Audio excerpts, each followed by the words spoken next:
Welcome to today's webinar, everyone. My name is Catherine Carlton. I'm Executive Director of Orchestras Canada, Orchestra Canada. Now, Orchestras Canada is a virtual organization and we work where we live. I'm in Peterborough, Nogajiwanong, on the traditional and treaty territories of the Mississauga Anishinaabe people, and I commit to honoring the spirit of the treaties covering this land. Today's session will be recorded and made available on Orchestras Canada's website soon. We'd encourage you to share it with your vacationing colleagues when they're back. We will be using the chat box to capture questions and comments on the presentation today. Feel free to enter comments or observations in the chat, and we'll round back to those at the end of Eric's presentation, and we'll select questions for responses from Eric if they haven't already been dealt with. But enough from me. I'd now like to introduce you to Eric Nelson. Eric is the Vice President of Global Partnerships at TRG Arts. We've collaborated with Eric quite a few times already. He's been a valued webinar presenter and a featured guest at our 2023 National Conference.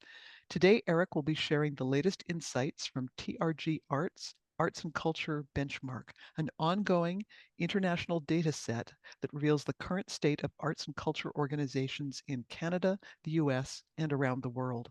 A growing number of Canadian orchestras are now taking part, but there's always room for more. I will now pass the mic to Eric. Over to you. Excellent. Catherine, thank you so much. I so appreciate being here. And Lauren, thank you for organizing us so wonderfully and effectively. So appreciate all of that. And you all joining today for the conversation. Again, my name is Eric Nelson. Like Orchestras Canada, TRG Arts is a virtual company. I live in New York City, so I'm joining today from the Upper West Side of Manhattan on the ancestral lands of the Lenape, and I offer honor and respect.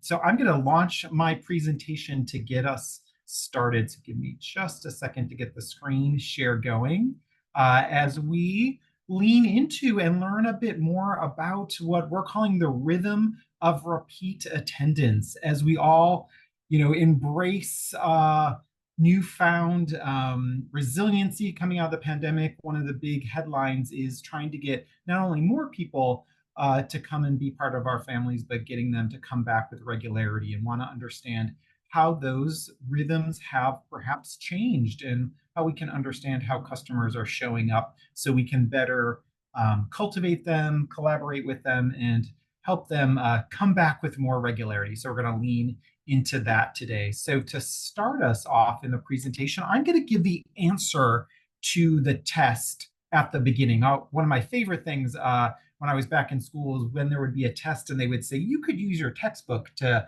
find the answers throughout the test. So I'm giving you the answer right now, 2318, and we will explore today what that means. But you're already ahead because you've got it decoded for you. So keep 2318 in mind. Mainly because we're still grappling with this challenge. Even pre-pandemic, we had a revolving door of customers, people who come into our orchestra venues and then not come back after a first experience. And we're seeing that those trends have continued to be a challenge even post-pandemic. So when we think about this under the headline of churn or retention or attrition, pre-pandemic, ticket buyers, first timers who came to the 17-18 season, somewhere between 62 to 80% of those first timers did not return in 18-19 to various performing arts organizations across North America.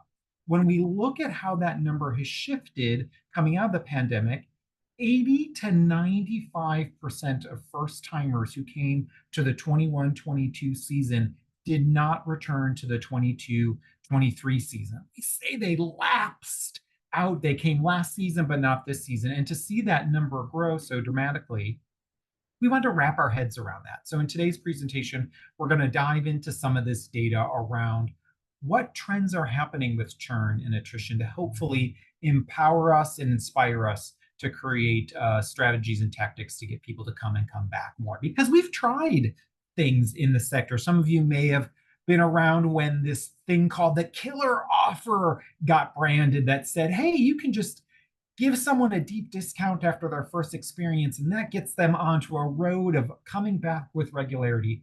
And that has done some work for us. It's gotten people to come back, but we haven't seen that third, fourth, those pathways of connection and collaboration that lead to more attendance in ways that we had thought when the killer offer idea was introduced. So how do we think even deeper around how to get people to come?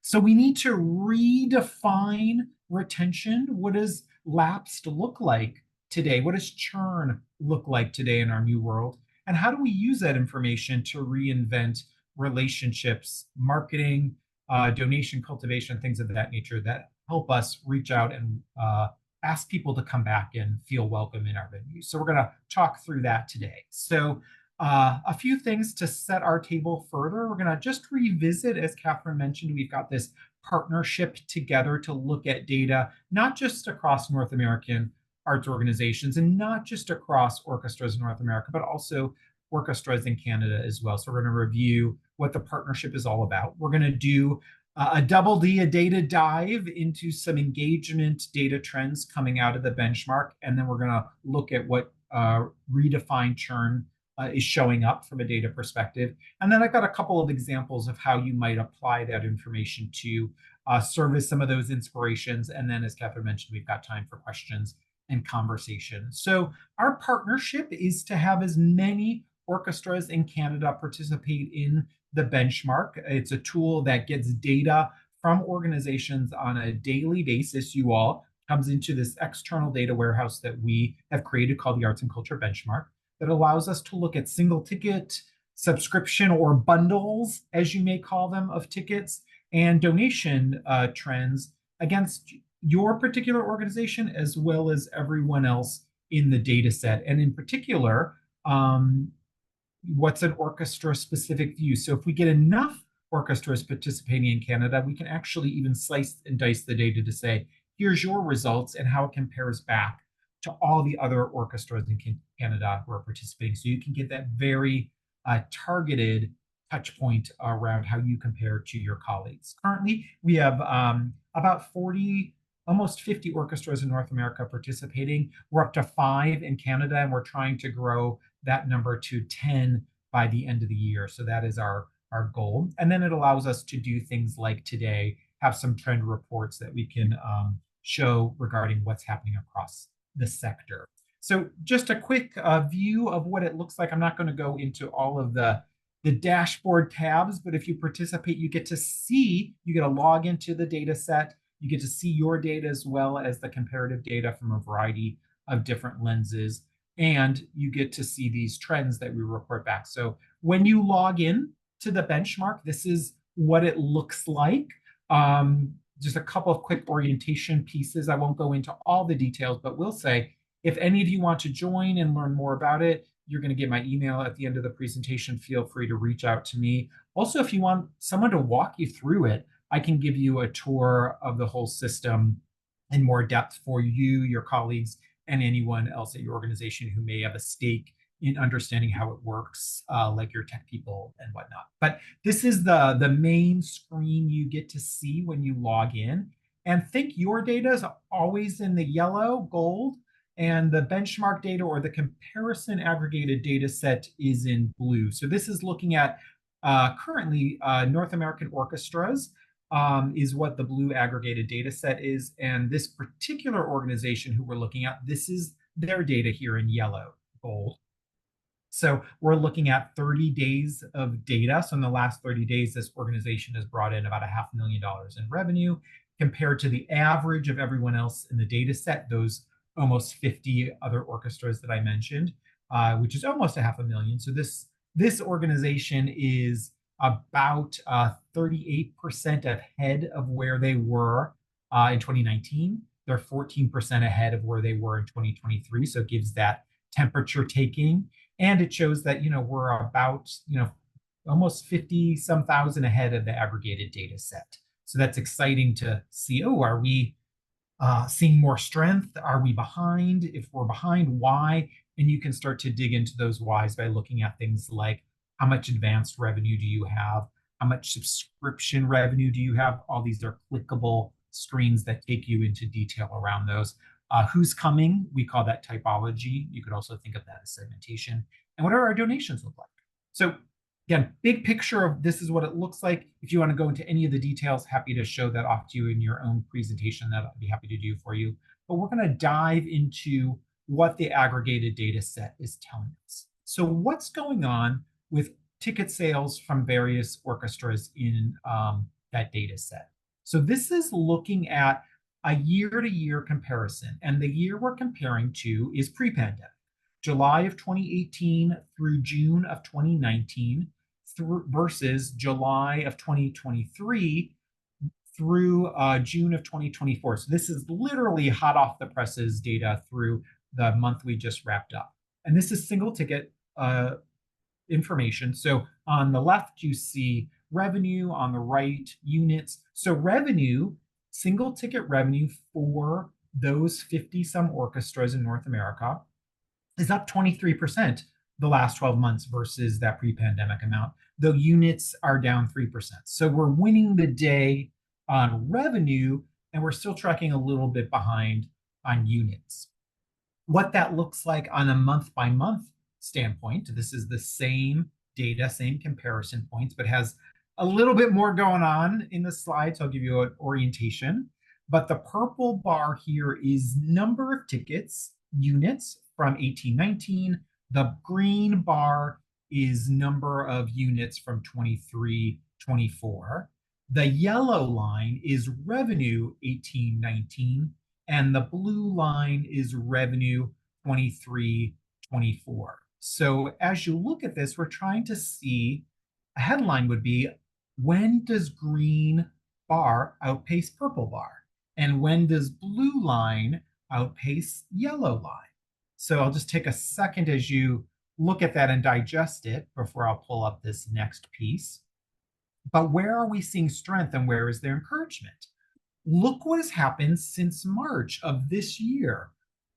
Green line consistently outpacing green bar, I'm sorry, consistently outpacing purple bar, and blue line consistently outpacing yellow. So while we've been a little up and down month by month, we're seeing consistency in both units and revenue being ahead since March. So that's, I would call that a spoonful of confidence to help us see some consistency. Now, the one June thing we see here is actually units were down a little bit, green bar versus purple bar, but revenue was still up. So hopefully that little blip of units isn't a trend, but actually will turn itself back around. But some encouraging things going on with single tickets. Looking at per capita revenue, or how much people are paying for the tickets that they're buying. And just to explain, per capita revenue is not published prices, but actually the average that is paid when you take all the units that were sold, divide that by the revenue that came in the door for those ticket sales, and that's your per capita revenue. So we've got some comparisons here for that same time period versus other sectors. So theaters, dance, opera, PACs are performing arts centers, and then orchestras here from the benchmark. So if you just zero in on orchestras, we see post-pandemic is the per capita revenue in the green bar, and the pre-pandemic, pre-COVID, is the purple bar. And you see pre-pandemic, we were about $40 per cap, and post, we're at 51. Feels like that's encouraging. But when I often show this, people will ask me, well, how does that factor in regarding inflation? We feel like inflation has been, or we know it's been up. So how does that factor? So $40 in 2019 dollars, essentially that $39.74, $40, is worth $47 in 2024. So you see in 2024, we're up to $51.45. So we are staying ahead of inflation by a few dollars, which is encouraging. So we're actually keeping ahead of that pace, which means our per caps have actually really gone up compared to that pre-pandemic amount. So that's another perhaps spoonful of confidence that we're not seeing price resistance from our ticket buyers. Other things to keep in mind is, are people buying later than ever before. When I ask this question, are they? Most people will raise their hand and say, of course, we're noticing that. Some of you maybe heard me talk a bit about this in other conferences or webinars. But comparing where we are through that most recent timeline, the July through June 18-19 through July, June 23-24, are we selling later than ever before? So that pre-COVID line is the green here, and the post is the purple from those two timelines. So actually doesn't look like there's very much difference. And if we bring this up, purchases of single tickets in the last 2 weeks, 54% of tickets were sold in the last 2 weeks in 2019 and 54% in 2023 going into 2024. So we're at almost the exact same. So the headline here is, I think people were always buying late. It just hasn't changed much. But don't hold off on your marketing strategies to the very last moment, because you might not be building enough impressions if you're not getting messages out earlier. Don't think it's all going to happen at that last minute. So keep some pace out there, not just with sales, but with your marketing messages as well. So what's going on with subscriptions, or as Catherine and I were talking about before the session started, do we need a new word for that? And perhaps ticket bundles is an interesting way to think about that, the bulk buys. But so same timelines. And looking here, revenue up 37%, units up 10%. Wow, is that really true? So when I present this, I often get this. I'm going to go ahead for a second. Stop the presses. Is that really happening? And what's driving that behavior? Because we've been talking, for months, even before the pandemic, about the challenges we're facing with subscriptions. We're seeing slowdowns, and but we've turned a corner, which is really interesting and exciting to think about. So again, revenue up 37%, units up 10%. Let's pull up this month by month comparison so we can really get a sense of what and where might be driving that. So again, think about units and revenue. There's a lot going on in this slide. But here, units is in the blue bar, 18-19. So this is not number of packages, but number of concerts within a package. That's what is units listed here. 2023 is the purple bar. The revenue for subscriptions is in the green line for 18-19, and the revenue for subscriptions in 23-24 is in the yellow line. So look what's going on here when we think about the last 4 months, both with how purple bar is outpacing blue bar and yellow line is outpacing green line. Sort of similar to what we saw with single tickets, but even more robust that's going on. So something has happened as we turned a corner into this new year, that there's a rebranding of strength coming out of our ticket buyers, excitement perhaps about our programming, really interesting things there. So stop the presses. Why is this happening? And how do we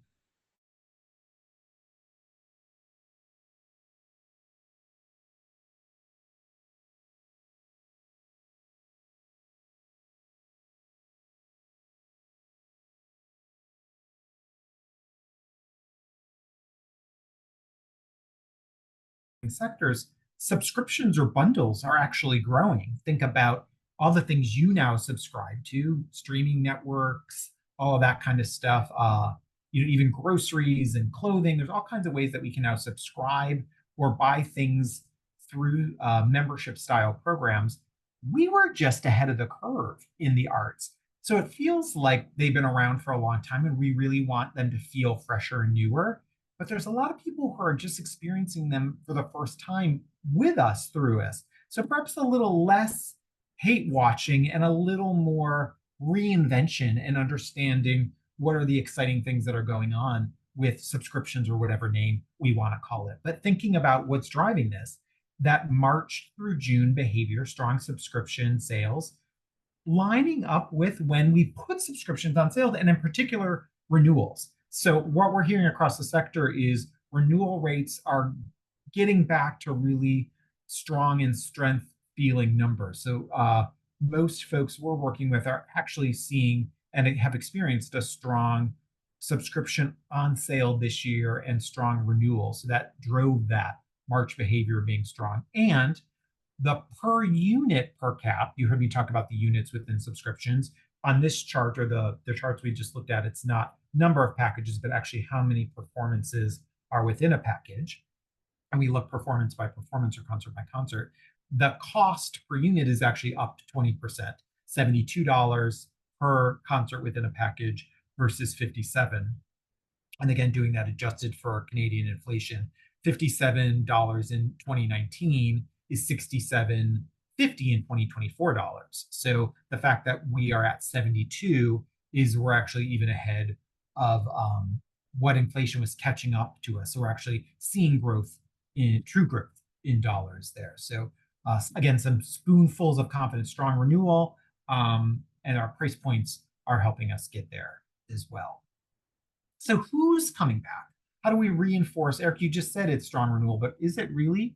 Well, we use this model to help us think about who's in our database from a segmentation standpoint. And we call it RFMG, or recency, frequency, monetary investment, or growth. So anyone in your database, we want to know if they're coming, and then are they coming? Did they come recently? Did they come back with regularity? Do they have frequency?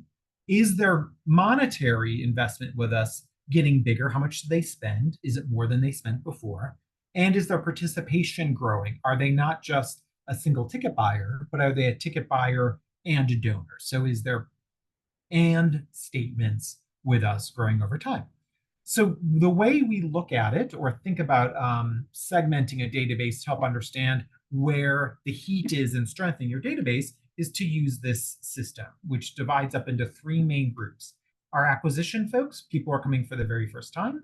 Our current customers, and they break down into four different categories.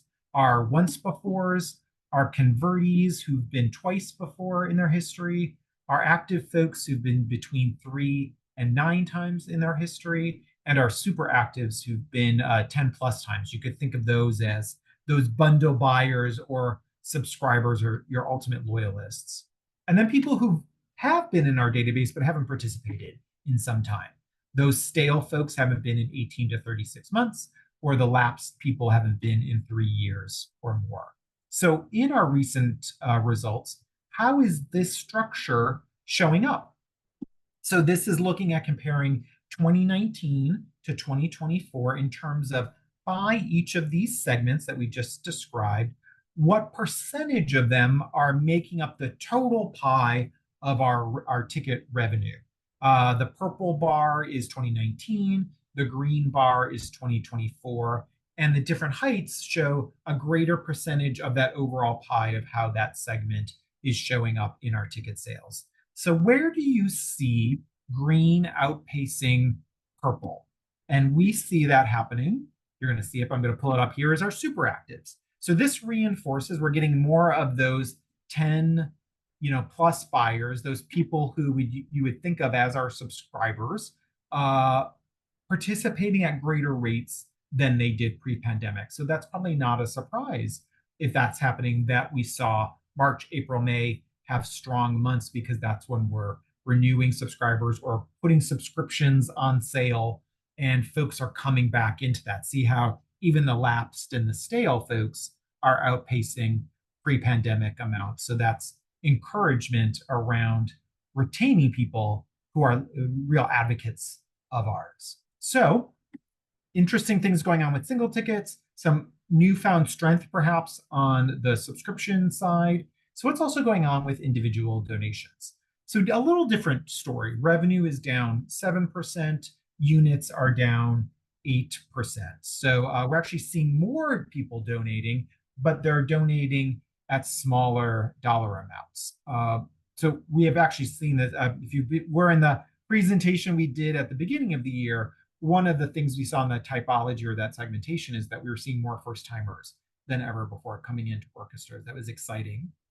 But when that happens, we have less people at their more mature stages with us. So when they donate, those newer people, they tend to do it at smaller amounts because they're just getting used to us. So that can be one of the reasons why units are up. We're seeing more new people come in our door, but when they're giving, they're doing it at those earlier stages, which can be lower average gift amounts. And how does that show up from a month by month perspective? So similar chart structure that we looked at before. The purple bar here is number of gifts 18-19. Green bar is number of gifts 23-24. Yellow line is revenue for giving 18-19, and blue line is giving dollar amounts revenue 23-24. And where I'm going to point your attention to where the blue line actually outpaced the yellow line. We saw a couple of places here, end of calendar year. So that actually had some strength in it, not just with revenue, but with units. So if we were to jump in a time machine and look at this for the end of 2022, end of calendar year, December actually was quite weak compared to pre-pandemic. So this is another one of those energizing spoonful of confidence. As well, we are still down overall. This broke through and had some, it's an exciting trend to see how effective end of calendar year was. And then looking at June, June ended on a high note, both in terms of number of gifts and revenue. So while there's a little more up and down still happening, we are seeing some shining bright spots with it. There's still work for us to do, such as, how can we put things in place to capitalize on some of these growth opportunities? So end of calendar year was strong. So let's be mindful of what worked for us, doing a little inventory back to say, what messaging did we use and what worked well? Was there some timing of the campaigns we did donor-wise at the end of the calendar year that we should replicate? So take a step back and look. And then think about, this idea of June being, strong, but not every month this year has been strong. And if we do, in fact, have more newer donors happening, what is our upgrade plan? How are we getting those people to get to know us more, feel more connected with how they can be part of our mission-driven stories, and then how that links to the growth trajectory of getting average gift sizes to go back up again? That's our opportunity there. So that lays our table and foundation for what's going on with revenue in the orchestra sector in North America. But as you heard me say at the beginning, we're also wondering about that churn challenge. Like Eric, you showed us that we're getting more people in the door, but they're not coming back with regularity. How are they showing up differently, and what can we learn about that? So we looked into the data to try to understand, is there a new pattern that's coming up between when someone has their first experience and when they have their second experience? And we often use this language called this season, but not last season. So we call those folks lapsed. They bought a ticket this season and then they didn't come back to the next season. So we feel like they have broken a bond with us if that happens. Though we see it in the research data, especially survey data all the time, people, if they don't, have a second experience right away, they don't feel like they broke a bond with us. They feel connected for a long time. We see that in the survey data, but does it actually, show up in the actual data numbers? So we wanted to look at that. So what's going on in this slide? We're looking at new to file, that's the NFT, new to file, folks, how long it takes for someone to have their first, then into second behavior, and how many people in that pool of new to file folks will do that. So we've got a couple things going on here. This is, again, that North American Orchestra data. The purple line here is, sort of your standard programming. This is a mix of classical and pops and things of that nature. The green line here is holiday programming, which is holiday pops, Christmas, spectaculars, Messiah, those kind of things that would fall under that program. And we see here, this line here at the bottom, or the numbers here, are related to quarters. So this is when they had their first experience and how many quarters it takes them to come back and have their second experience. And then the percentage is, of all those new to file folks that had a first experience, what percentage of them came back and had a second experience? So of those regular folks, 14% eventually came back and had a second experience. Of the holiday, 10% eventually did. But look here, if we look quarter by quarter, we see some lift having a second experience going into quarters 1 and 2. But this lift then back up in the fourth quarter. So essentially a year later, people come back, those first timers, and then even have some strength well into the fifth or sixth quarter. So remember 18, we looked at the very beginning of the presentation. So it can take up to 18 months for someone to come back and have their second experience. So while we might start calling them lapsed after 12 months, the trajectory is a little longer than that, new to file. And then pre-pandemic, what did that participation look like? We're actually getting 30% of regular ticket buyers to come back and have a second experience. By also maybe 16 into 18 months. And holiday buyers, 18% of them would come back and have that second experience by sort of 16 to 18 months. So we're getting less of them to come back, but we're learning their trajectory of coming back is longer than just one season and then saying that they've broken a bond with us if they don't come right away to the second season. How does that look with existing buyers? So new to file first, existing folks here, so people who are already in your database having some activity. Same line structure, purple being that regular programming and green being the holiday programming. But similar things going on here. It can take up to, here with those returning folks, they're coming back a little quicker. So about a year, maybe into this fifth or sixth quarter, do they start to plateau, not getting as far into that 18 months, probably more like 12, maybe up to 16, because they know us more. So they're more likely to try things out.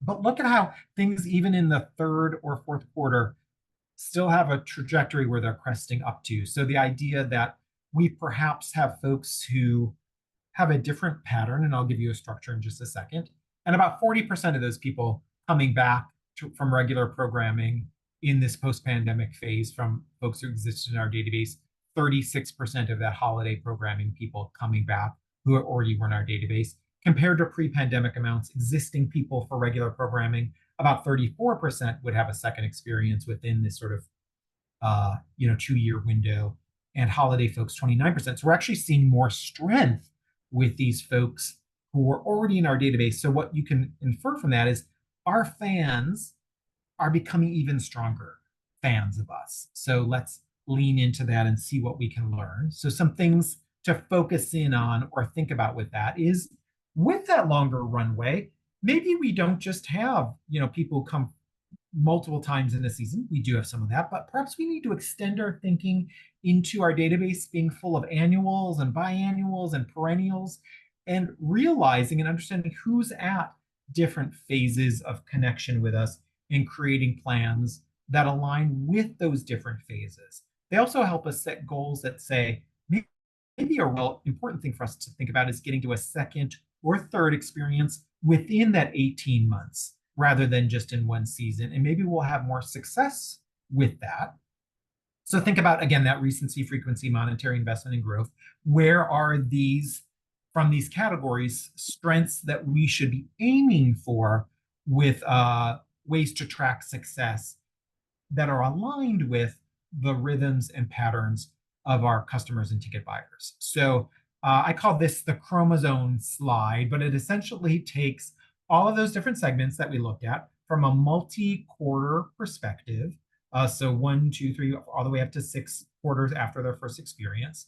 And from these different categories, where is there greater strength or people participating more or with greater strength and bigger sales than they did pre-pandemic? So the pre-pandemic is in the purple, the post-pandemic is in the green, and you see that we're seeing once befores and convertees actually have greater strength coming out of the pandemic. So once, if you remember again, once befores and convertees are people getting to having a second and then into a third experience.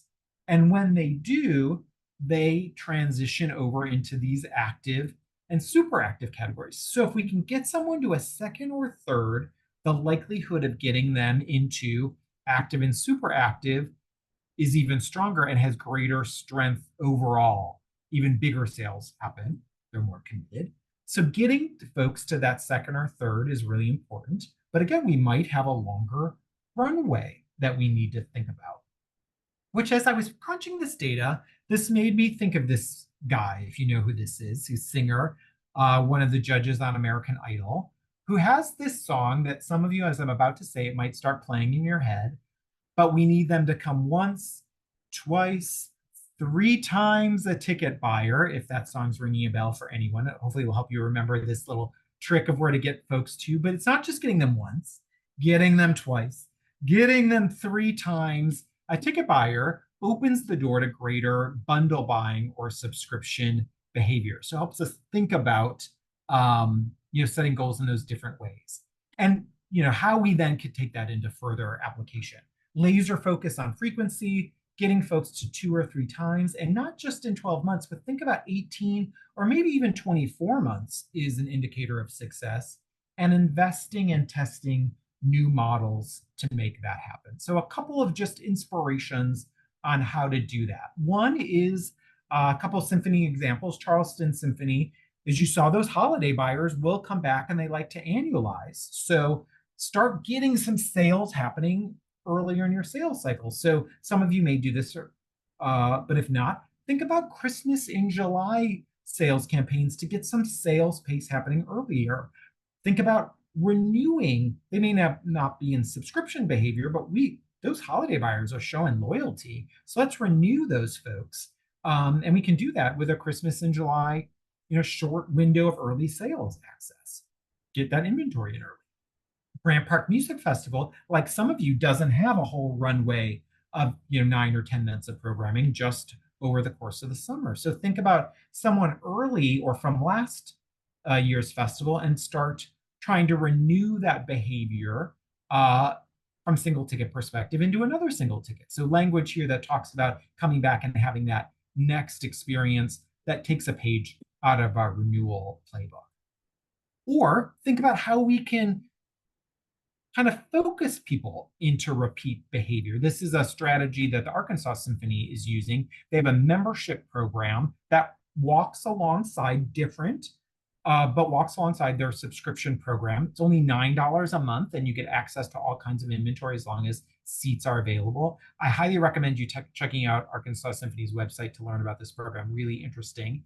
And they have been using it as a retention strategy. So in FY23, we tried with them that traditional killer offer to first-time single ticket buyers, giving them 50% off to come back and have a second experience. About 9% of people took advantage of that. In FY24, we said, we're going to try something different. We're going to actually ask these first-timers, it's a great deal, become a member for only $9 a month. And when you do that, you make it very easy for someone to come and have a second or third experience because they automatically are in a pathway of being able to take advantage of tickets that way. So actually more first timers, 11%, took this offer to become a member, not a discount, but get into this membership program versus the 50% offer. And again, points them in direction of having a second or third experience pretty quickly. Minnesota Orchestra surveyed subscribers to find out what they liked about their subscription, what attracted them to purchasing. Why did you buy? And here were the top 3 reasons: programming, value, and this super interesting one, commitment to self-care. So they ran with it in their messaging to use things like, announcing their new season. So right here, you see in the second ad, you deserve it. So putting that spotlight on that self-care piece, they actually started really leaning into that. This thing in the yellow here is a social post that one of their ticket buyers put up unsolicited. I won't read all of it, but essentially saying like, oh, who knew we had this great orchestra and this great way to participate? They responded back, believe it, baby. We've got all kinds of packages that are easy for you to participate in. And then they did this social campaign that leaned into things like make it about you, focus on your self-care, and not so much about highlighting the programming. They did that in some ways, but they really put the spotlight on the actual patron and what they get out of the experience. And this ended up being their most successful Instagram campaign. So really exciting to see that happen. And when you lean into this stuff, it can have results. So this is coming out of the benchmark comparing performing arts organizations in the benchmark who are clients versus who aren't across the sector. And 43% of benchmark participants have a retention rate of patrons of about 43%. TRG clients, you see here, well over 50%. Frequency, getting someone to come back and have multi-buys in the benchmark is about 25%, and folks working with TRG 32%. So leaning into using this data and then putting them into these kind of strategies that meet patrons where they are and capitalize on the trends that are showing. You could start using these strategies now to help grow those retention rates along the way. So think about 2, 3, 18 as those, understanding about rhythms and how long you might have that journey to get someone to come back. So quickly, I think it was in the chat earlier, but if you want to join the benchmark and participate, we'd love to have you to make this data set even more robust. Go to trgarts.com /benchmark to get to that. It's in the chat, but I'll put it in there again. And then please help spread the word. The more, as you heard me say at the very beginning, the more orchestras we have participating, the more robust that data set will be. So I'm going to pause it or stop my sharing. Catherine, I know we've got time for questions, and perhaps there's been some buzz about questions as the data has been flowing through in all of those good ways. I always hope data gets people thinking in those exciting Absolutely. ways. And so we've got a few questions. Some of them actually came in prior to the session itself. Oh, The great. one that I find the most provocative, because it was clearly someone who'd read the marketing messages embedded in our announcements and about registering for the session. Do we want to get back into the groove, or do we want to move forward to a new model? Are we, I think this is the hot take moment, Yeah. Eric, by looking so hard in the rearview mirror about what 1819 was like, are we restricting our perspectives on what might be in the road in front of us? What do you think? Yeah. No, indeed. Well, it's interesting. It's this moment of inspiration and change for us as a sector. And how do we, the hunger to think differently and absolutely thinking around how our communities, our customers are showing up differently. And one headline we didn't see in this data set, but we looked at it when we were together back in March, it was March or February, is that our audiences are actually getting younger too. So that's a really exciting thing to happen. So how do we meet that moment today, right? I think that's sort of what this question is asking, is how do we look future forward, but think about where the data can help inform that. So like even things like what you saw in that Arkansas Symphony example, they thought, how do we actually understand that, well, subscription or whatever you want to call it, commitment programs are growing across, all kinds of sectors. They have different benefits or different ways to connect. And how can we understand that? So the ease of a membership program is you can show up whenever you want. And as long as there's a seat, you can get inventory. That's very different than having to commit, in January for something that's not going to happen till September. That can feel really out of step with certain folks, might work for others.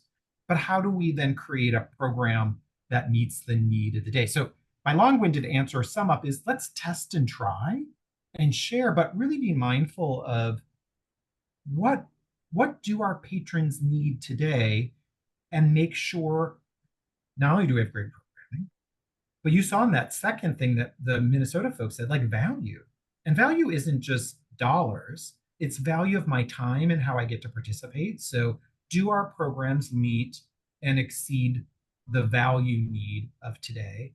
And keep testing and learning that. I will say, because it wasn't in that data, that Arkansas, I'll say it in a different way, that when we talk or brainstorm with folks about membership, that kind of membership program that is essentially a monthly paid program, one of the pieces of feedback is always, well, is that going to cannibalize my subscription? Is that going to take away? And that you saw, it's a smaller dollar amount. $9 a month is very different than paying $600 or however much you're charging for a subscription. They haven't seen any people jump from one to the next. And what's super interesting is their membership program, the only reason people leave it is because the subscription, or not the subscription, their credit card expires. So they don't ever renew. They just keep automatically keeping people in it. So the attrition is about getting those credit cards renewed when the expiration date. So I think it's such a great provocation about how do we listen and meet the need of what our where our customers are at today. What's the data telling us? And I think the other way that you highlighted that in the presentation was in looking at people's return rates. And just because they don't conveniently necessarily return within the season, Yeah, do we describe them as lapsed or or stale, yeah, or do we say no, they're on a different schedule than the one that we're accustomed to thinking about? So I think that really, using all of the data at our command to observe closely as to how people are really behaving, if they don't fit into a box that we've pre-invented for them, yeah. what's the box that they do fit in? What's the box that they want to be in? Got a question that I think kind of connects to the structuring of the data itself, and that is whether you are doing any sort of typologies of repertoire or programming types in Yeah. breaking out the distinctions between, just how does that come in, or does it come in to the data collection and analysis?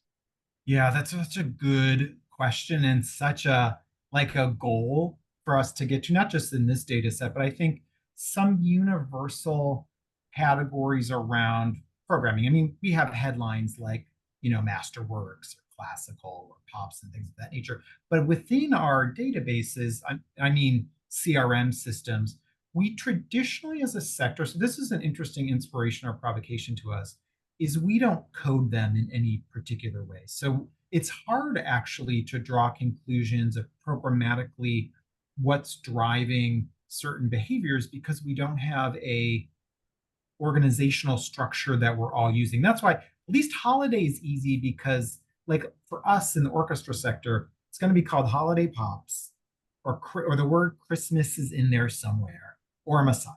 There may be others but like we were able to get that data. We did a crawl through the whole data set and said alert everything that has these keywords associated. But when you look at that other kind of programming, there's such a variety of things that if we're not putting some sort of tag or coding on it, it's really hard to actually do that. So we then, as you saw, lump it into this bigger category called, I don't know if it's a great word, but regular versus, holiday. But it's Non-holiday. not, Yeah, yeah, right, describe it as what it isn't. Okay, I mean, right, the yeah. particular question was, I'd love to know if there are correlations between repertoire and younger audiences. Are they attending more pops or concerts where there are more premieres? And it sounds to me as though that is not quite where the data set is at this point. There may be some industry work to be done in terms of how we um, what kinds of nomenclature we put on particular programs. I do remember some of your sort of international colleagues at the Audience Agency in the early days put a group of people from 8 professional London, England orchestras together in a room and made them come up with the programming types. Ah, yeah, And I uh-huh. believed snacks were provided, but that the door was locked. So, but just to give you an idea that this is not something that one can do lightly in terms of Yeah, how a program might be characterized, but pretty interesting stuff. Now, absolutely. I will now seize executive privilege and ask if the single ticket anxiety, that beautiful thing where you showed us how what kinds of time periods prior to an event sales took place, Mm-hmm. and the fact that those lines looked awfully close to one another pre-pandemic and now, and yet I keep hearing from people about the high level of anxiety around people buying later and later. I have a theory. Yeah. True or false? Is this anxiety increased by the what I'm presuming is a drop in subscriptions? I think that has something to do with it. Yeah. Because we're more reliant on if we're not hitting our or haven't tradition coming out of the pandemic, subscription sales have been slower. So we are concerned or having we need singles to do a bigger job than it Right. has historically done. And it isn't meeting that in the same way that we hope. So we're feeling that anxiety, and subscribers would have bought earlier. So we're then feeling that pace differently, but it's actually not. truly showing up. Right. But People are it's still behaving the same way as they always did. It's just we need them to be, we need more of them to behave that's right. differently.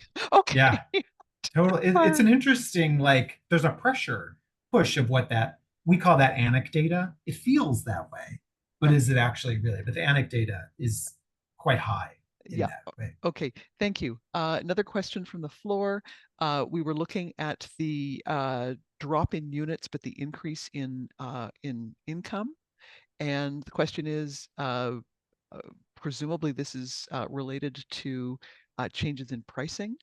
Uh, yes, no, I don't know what else it would be. Or are people buying more Yeah, expensive seats? yeah. I think that actually, I you could call it the Taylor Swift effect a bit, but or the Live Nation Ticketmaster effect. But one of the things that has been a really interesting thing to watch, because at TRG we don't just look at the performing arts sector, we look at the live performance sector, like concerts, things on Broadway, all that kind of stuff. And if you would talk to any of those kind of ticketing companies, Ticketmaster, Live Nation, whatnot, they would tell you that VIP packages are up dramatically and people are buying quicker, um, higher priced, what would be called the best inventory. Now that's a subjective term, right? But like we point people in a direction. But we're even seeing it in the performing arts.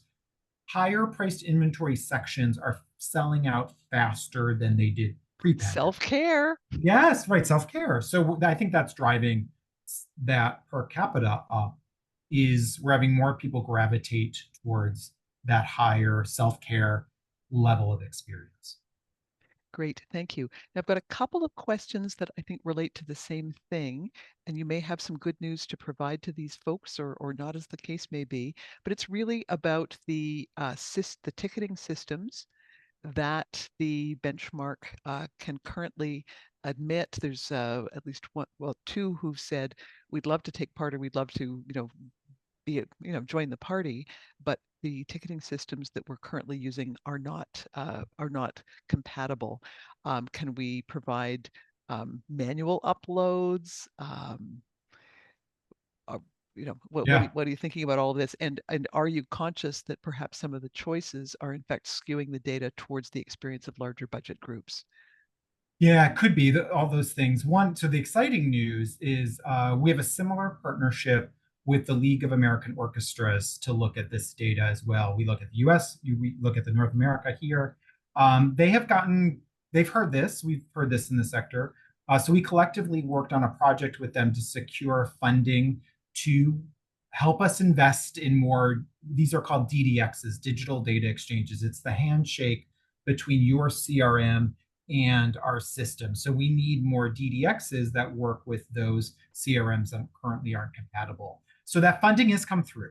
So that's really exciting. So we're in the process of putting timelines together and whatnot. But over the course of the next year, we're going to be investing in and building more DDXs that will allow for more organizations to join. I don't have the exact list of who those would be, but the goal was to associate them with mid to smaller size organizations so we can expand not just participation, but from a wider range of orchestras who represent a wider range of viewpoints and rates of participation in the sector. So more on that as we continue to do it. We don't have a manual upload process for this yet. So hopefully this will be good news, these more DDXs as we see the year unfold. But it's really exciting. And just a shout out to our friends at the League of American Orchestras for the partnership to Absolutely. make that Our happen. gratitude is deep. Now, I have one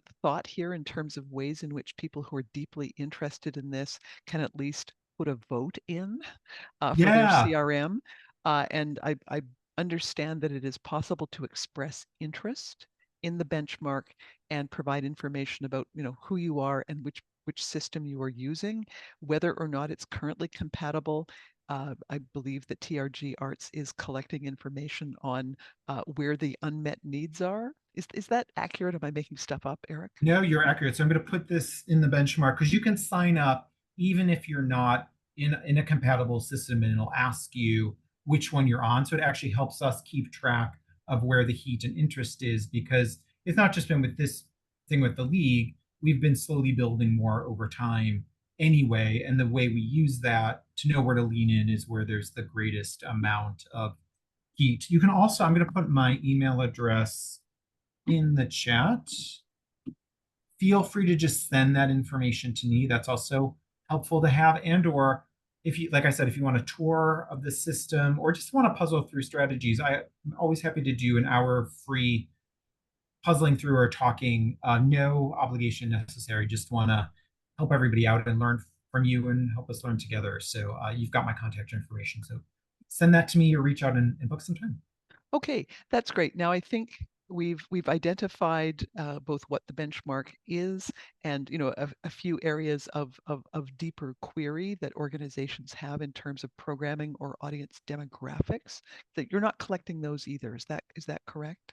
No, though we do have a one other thing is once a year we do a demographic append to the data for the US because it's easier data to actually come by. So we are going to be doing that for the US orchestras, which we're happy to share with you all. It's not exact apples to apples, but if you want to learn some general trends around things like age, income, education level are changing over time, we're going to have a presentation on that in the fall that I think we'd be, I'm not speaking for, we could share that with you all if you wanted to see that information Sure, as that might well. very well Yeah. be interesting, and I think that there's perhaps the potential for another behind the scenes chat in terms of what information sort of analysis or things like the Environics Prism Yeah. postal code analysis, if there's strategies to potentially harness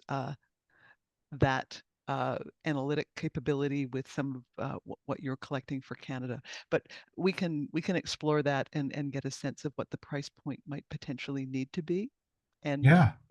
just take it to the people and say, hey folks, what's it worth?